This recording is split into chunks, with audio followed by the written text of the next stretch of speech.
ರಾಷ್ಟ್ರಧ್ವನಿ ನ್ಯೂಸ್ಗೆ ಸ್ವಾಗತ. ಮಾಲೂರು ನಗರದ ಅರಳೇರಿ ರಸ್ತೆಯಲ್ಲಿರುವ ಬಿಜೆಪಿ ಕಚೇರಿಯಲ್ಲಿ ನಡೆದ ಸುದ್ದಿಗೋಷ್ಠಿಯಲ್ಲಿ ಕೆಎಸ್ ಮಂಜುನಾಥ್ ಗೌಡ ಅಭಿಮಾನಿ ಬಳಗದ ವತಿಯಿಂದ ಆಯೋಜಿಸಲಾಗಿರುವ ತಾಲೂಕು ಮಟ್ಟದ ಒನಲು ಬೆಳಕು ಕೆಎಸ್ಎಂ ಕಪ್ 2026 ಕಬಡ್ಡಿ ಪಂದ್ಯಾವಳಿಯ ಟ್ರೋಫಿ ಹಾಗೂ ಜರ್ಸಿಯನ್ನು ಮಾಜಿ ಶಾಸಕ ಕೆಎಸ್ ಮಂಜುನಾಥ್ ಗೌಡ ಅನಾವರಣಗೊಳಿಸಿದರು.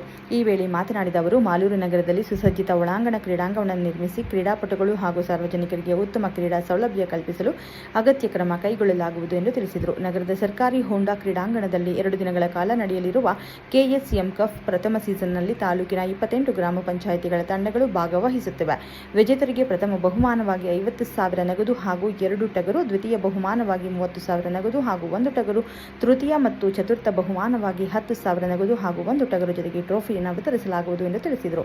ಈ ಕಬಡ್ಡಿ ಪಂದ್ಯಾವಳಿಯನ್ನು ಬಿಜೆಪಿ ಯುವ ಮೋರ್ಚಾ ಮುಂದುವರಿಸಿಕೊಂಡು ಹೋಗಲಿದ್ದು, ತಾಲೂಕಿನ ಕ್ರೀಡಾಪಟುಗಳಿಗೆ ಉತ್ತೇಜನ ನೀಡುವ ಉದ್ದೇಶದಿಂದ ಇಂತಹ ಕ್ರೀಡಾಕೂಟಗಳನ್ನು ನಿರಂತರವಾಗಿ ಆಯೋಜಿಸಲಾಗುವುದು ಎಂದು ತಿಳಿಸಿದರು. ಈ ಸಂದರ್ಭದಲ್ಲಿ ಬಿಜೆಪಿ ತಾಲೂಕು ಅಧ್ಯಕ್ಷ ಟಿವಿ ಕೃಷ್ಣಪ್ಪ, ಪುರಸಭೆಯ ಮಾಜಿ ಸದಸ್ಯ ಪ್ರದೀಪ್ ರೆಡ್ಡಿ ಸೇರಿದಂತೆ ಪಕ್ಷದ ಮುಖಂಡರು ಹಾಗೂ ಕಾರ್ಯಕರ್ತರು ಉಪಸ್ಥಿತರಿದ್ದರು. ಕ್ಷಣ ಕ್ಷಣ ಮಾಹಿತಿಗಾಗಿ ವೀಕ್ಷಿಸಿ ರಾಷ್ಟ್ರಧ್ವನಿ ನ್ಯೂಸ್ ಕನ್ನಡ.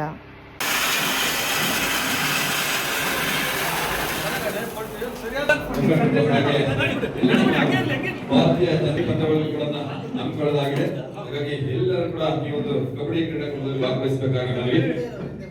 ಕಬಡ್ಡಿ ಅಂಗಡಿಯಲ್ಲಿ ಕಪ್ಪಿ ತರ ನಾನು ನೋಡೇ ಇಲ್ಲ. ಸರಿಯಾಗದೆ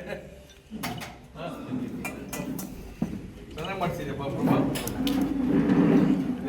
ತುಂಬಾ ದುಡ್ಡ ಕೊಟ್ಬಿಡು ಆಗುತ್ತಾ ಕೊಡೋದ್ರೆ ಹಾಕ್ಬಾರಲ್ಲ.